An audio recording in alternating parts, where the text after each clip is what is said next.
어이구 이놈아, 이제 그만 쉬자.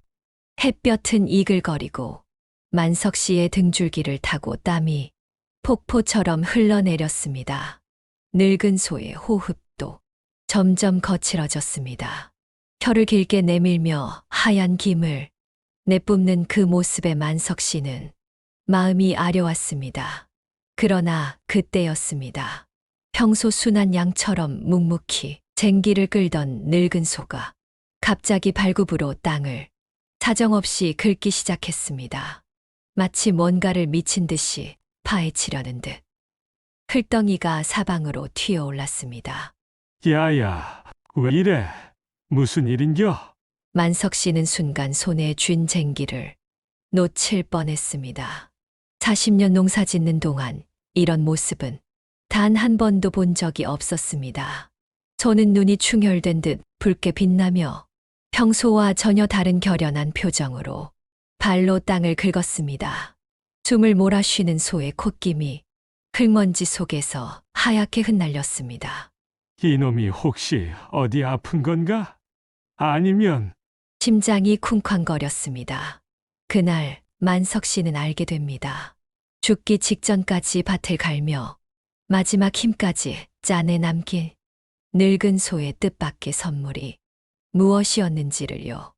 이 이야기는 72세 강만기 씨의 돌아가신 아버지 강만석 씨의 사연입니다. 젊은 시절부터 농사 하나만 바라보고 살다 아내를 병으로 먼저 떠나보낸 지 벌써 10년이 흘렀습니다. 아들은 도시로 떠나 결혼해 살고 있고 1년에 한두 번 얼굴을 볼까 말까 한 외로운 시골살이. 그의 곁을 지켜준 건 단 한 마리. 17년을 함께한 늙은 누렁소였습니다. 해마다 농사철이 되면 새벽녘 문을 열고 밭으로 향하려고 신발을 신는 소리만 나도 누렁소는 느릿하게 몸을 일으켰습니다. 가자, 누렁아, 낮게 부르는 목소리 한마디면 곧장 따라 나섰죠.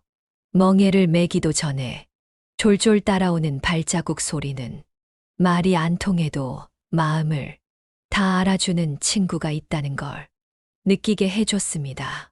쟁기를 메우고 이야 구령을 외치면 마치 오랫동안 짜여진 호흡처럼 꼬박꼬박 한 줄도 삐뚤지 않게 밭을 갈아냈습니다. 억지로 채찍을 쓰지 않아도 됐습니다. 서로 눈빛만으로도 발자국 소리만으로도 뜻을 알아듣는 그런 평생의 동료였습니다. 동네 어르신들은 종종 말하곤 했습니다. 저 집 소는 사람보다 사람 같다. 그런데 그렇게 평생을 함께하며 정이 든 소를 팔아야 할 날이 올 뻔했습니다. 가세가 기울고 병원비와 생활비가 겹겹이 밀리던 어느 해 만석 씨는 울며 겨자 먹기로 소를 내다 팔 생각까지 했죠. 하지만 막상 소를 팔아야겠다. 마음을 굳히고 가축 운송 트럭을 부르려던 날이 있었습니다. 전문 운송업체에서 트럭을 몰고 와 우리 앞에 멈췄지만 이상하게도 소는 차에 오르기를 완강히 거부했습니다. 트럭 문턱 앞에서 뒷발을 버티며 꼼짝도 하지 않았고 주인 곁에 딱 붙어서는 애처로운 눈빛으로 쳐다만 보았습니다. 트럭 기사도 혀를 차며 말했죠. 이 소는 주인하고 떨어질 마음이 없는가 보네요. 결국 만석 씨는 마음이 무너져 운송을 포기하고 소를 다시 우리로 돌려보냈습니다. 그래, 소야 돈이 좀 없어도 우리 둘이 끝까지 버텨보자. 그날 이후 소는 더더욱 주인 곁을 떠나지 않고 새벽마다 한 발 앞서 밭으로 나가 주인을 기다리는 충직한 동반자가 되었습니다. 그런데 평소엔 한마디 이야 소리만 해도 묵묵히 밭을 가던 소가 자꾸만 같은 자리를 발굽으로 긁어대는 겁니다. 흙이 튀어오르고 먼지가 자욱도 멈출 줄을 몰랐습니다. 콧김은 거칠고 뜨거웠고 눈빛은 무언가를 절박하게 말하는 듯 흔들리고 있었습니다. 이놈아, 왜 그러는 거냐? 만석 씨가 쟁기를 내려놓자 소는 더 거세게 땅을 파헤치며 울음 섞인 소리를 냈습니다. 평생 농사꾼의 동무로 함께한 세월 동안 이런 행동은 한 번도 없었습니다. 그 울음소리는 마치 지금이 아니면 안 된다. 제발 이걸 알아차려 달라는 간절한 외침 같았습니다. 심장이 쿵쾅거렸습니다. 손이 떨려도 곡괭이를 가져와 소가 발로 긁던 자리를 파기 시작했습니다. 참날이 흙을 파고드는 소리만 들리다가 몇 번을 내리치던 순간 쨍 맑으면서도 묵직하게 울리는 금속성 소리가 대지를 울렸습니다. 순간 만석 씨의 가슴이 철렁 내려앉았습니다. 뭐가 박혀 있는 거야? 손끝이 차가운 쇠붙이에 닿는 느낌이 전해졌습니다. 처음엔 묻혀있던 돌덩이인 줄 알았습니다. 하지만 흙을 더 파내자 그건 돌이 아니었습니다. 먼지를 털어내는 순간 땅속 깊은 곳에서 낯선 빗줄기가 스며나오듯 번쩍였습니다. 햇살을 받아 반짝이는 그 빛은 분명히 이 땅에 있던 평범한 돌과는 달랐습니다.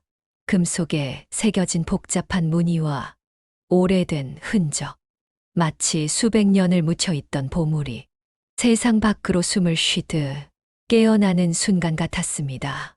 만석 씨는 숨이 막혀 한동안 그 자리에 얼어붙었습니다. 손끝이 저릿저릿 떨려왔고 입안이 바짝 말랐습니다. 이게 뭐야? 대체 이런 게 왜 우리 밭에? 옆에서 소는 땅을 바라보며 마지막까지 거친 숨을 내쉬었습니다. 마치 자신의 남은 힘을 다 써서라도 이걸 보여주고 싶다는 듯 눈빛은 애절했습니다. 그 순간 만석 씨는 알았습니다. 이건 단순히 우연히 파는 무언가가 아니라고. 평생 자신과 동고동락한 이 소가 마지막으로 남긴 운명의 선물이라는 걸 더 깊이 파내자 황금빛 왕관 같은 형체가 드러났습니다. 곳곳이 녹슬고 흙먼지로 얼룩져 있었지만 정교하게 새겨진 용문양과 화려한 장식은 감히 사람이 쉽게 만들 수 없는 왕족의 흔적임을 보여주고 있었습니다. 마을 사람들은 금세 소문을 듣고 몰려왔습니다. 금동관이래. 삼국시대 왕족 유품 아니겠냐? 사람들의 목소리가 점점 커지며 마당은 순식간에 발 디딜 틈이 없어졌습니다. 누군가는 손전등을 비추고 누군가는 휴대폰으로 사진을 찍으며 흥분을 감추지 못했습니다. 결국 문화재청 차량이 도착했습니다. 전문 감정가들이 조심스럽게 흙을 털어내고 황금관을 들어 올리는 순간 주변이 숨을 삼킨 듯 조용해졌습니다. 금동관은 저녁 햇살을 받아 황금빛으로 불타오르듯 빛났습니다. 표면에 새겨진 용무늬와 보석 장식은 천년을 넘어선 듯 신비로웠습니다. 국보급입니다. 삼국시대 왕족의 금동관으로 보입니다. 최소 감정가 12억 원에서 15억 원 사이로 추정됩니다. 감정가의 100%에 달하는 보상금이 지급될 거라는 말이 나오자 만석 씨의 다리가 풀려 그 자리에서 주저앉았습니다. 그의 머릿속은 하얗게 비어버렸습니다. 평생 소 한 마리 믿고 흙먼지를 뒤집어쓰며 살아왔는데 단 한 번도 본 적 없는 거액이 그의 이름으로 돌아온다는 사실이 믿기지 않았습니다. 손을 덜덜 떨며 그는 소의 목을 끌어안았습니다. 소야, 우리 이제 비 안 새는 집에서 살고 너도 겨울에 바람 안 드는 따뜻한 외양간에서 편히 쉴 수 있겠지? 이제는 밭일 안 하고 널 평생 풀밭에서만 뛰어다니게 해줄게. 목구멍이 메어 말을 잇지 못하면서도 그는 울음을 터뜨렸습니다. 콧물이 흙바닥으로 뚝뚝 떨어졌습니다. 그 순간 옆에 누워있던 소가 갑자기 크게 한 번 숨을 들이켰습니다. 가슴이 들썩이며 마지막 힘을 쥐어짜는 듯 보였습니다. 곧 거친 숨소리가 잦아들기 시작했습니다. 만석 씨는 깜짝 놀라 소 옆으로 무릎을 꿇고 달려가 소의 목을 부여잡았습니다. 안 돼, 안 된다. 아직 나랑 같이 풀밭에 가야지. 우리 새 집도 가봐야지. 목소리가 떨리고 손끝이 덜덜 떨렸습니다. 소의 눈동자가 천천히 흔들리다 만석 씨를 향해 멈췄습니다. 그 눈빛은 말하지 않아도 분명히 들렸습니다. 만석 씨는 그 시선을 붙잡고 싶어 손 목덜미를 연신 쓰다무며 울음을 터뜨렸습니다.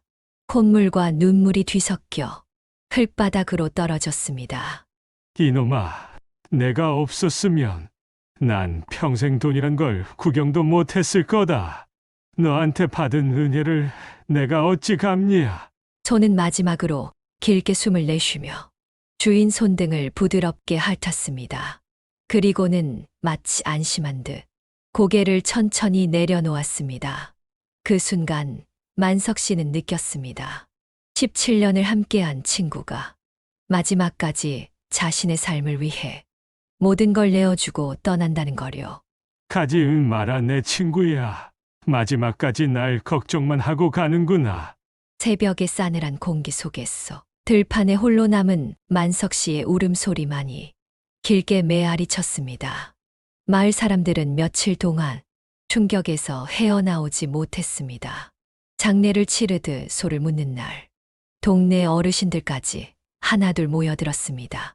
누군가는 두 손을 모아 기도했고, 누군가는 훌쩍이며 눈물을 훔쳤습니다. 저건 그냥 소가 아니여 하늘이 보낸 은인이지. 저렇게 주인 위해 자기 목숨까지 다 바치는 짐승이 어딨냐고. 노인의 떨리는 목소리에 여기저기서 훌쩍거림이 퍼졌습니다. 만석 씨는 손에 남은 흙먼지를 바라보다가 조용히 무덤 앞에 앉아 소의 이름을 부르며 중얼거렸습니다. 내가 그때 형편이 어려워서 널 팔까도 했지. 그런데 넌 끝까지 내 곁에 남아줬어. 마지막 순간까지 나만 바라보다 갔구나. 그 말에 마을 사람들 눈가가 더 붉어졌습니다. 그날 이후 만석 씨는 상상도 못했던 보상금 수억 원을 받아 새 집을 지었지만 그 집 한켠에는 늘 소의 사진과 목줄이 걸려 있었습니다. 그는 사람들 앞에서 눈시울을 붉히며 이렇게 말했습니다. 돈이 중요한 게 아니요. 내가 끝까지 저 소를 팔지 않고 지킨 게 그게 내 평생 가장 잘한 일이요. 정을 배신하지 않으니 하늘이 이렇게 은혜를 주는구만. 사람이든 짐승이든 정으로 살면 복이 돌아오는 법이요. 그날 들판에 불던 바람이 마치 누군가의 따뜻한 손길처럼 그의 어깨를 감싸는 듯 했습니다. 마을 사람들은 그날 이후 지나가던 길에 소의 무덤을 한 번씩 바라보며 속삭였습니다. 저 친구는 진짜 주인을 위해 태어난 천사였어. 17년을 함께한 친구, 그 마지막 숨결까지도 주인만을 생각하며 남긴 사랑. 때론 사람보다 동물이 더 낫다고 느껴지는 순간이 바로 이런 순간 아닐까요? 앞으로도 이 막수첩에서 여러분 가슴에 남을 이야기를 계속 전해드리겠습니다. 좋아요는 힘이 되고 구독은 인연이 됩니다. 감사합니다.